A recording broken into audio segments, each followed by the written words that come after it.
তোর চলে যেতাম তোর বিপুল হ্যাঁ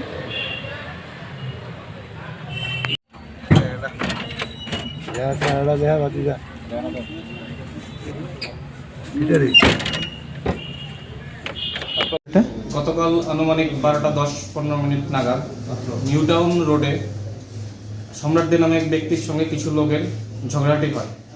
এর ফলে সম্রাট দে ওই 3জন ব্যক্তিকে ধারালো অস্ত্র দিয়ে আঘাত করে। এর ফলে 3জন ব্যক্তি গুরুতর আহত হয়। এদেরকে আগরতলা জিবি হাসপাতালে প্রেরণ করা হয়। এর মধ্যে রাহুল দাস নামে এক ব্যক্তি গুরুতর জখম হওয়াতে এখনও জিবি হাসপাতালে ওদের ট্রিটমেন্ট চলছে।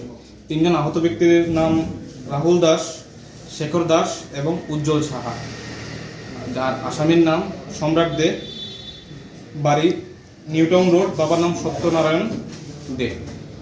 একে আজ কোর্টে প্রেরণ করা হয় এবং পুলিশ তরফ থেকে 3 দিনের পুলিশ রিমান্ড চাওয়া হয়। কোর্ট থেকে আমাদের 3 দিনের পুলিশ রিমান্ড দেয়। আগামী 29/12/2024 তারিখে আবার তাকে কোর্টে প্রেরণ করা হবে। এই পুলিশ কেস রেজিস্টার্ড নম্বর আকিপুর পিএস কেস নাম্বার 138, ধারা 118(2), 109(1) বিএনএস। আচ্ছা, একটি সূত্রের খবর যে সম্রাট দে তাদের একটি জলের কোম্পানি রয়েছে। সেটা আমরা খবর পেলাম যে নিউ টাউন রোডে এদের একটা জলের কোম্পানি আছে যার নাম সম্রাট নামিয়ে আছে, যতটুকু আমরা জানি।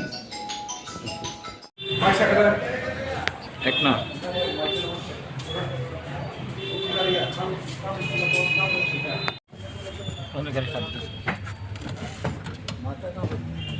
ভাই দিয়ে দাও।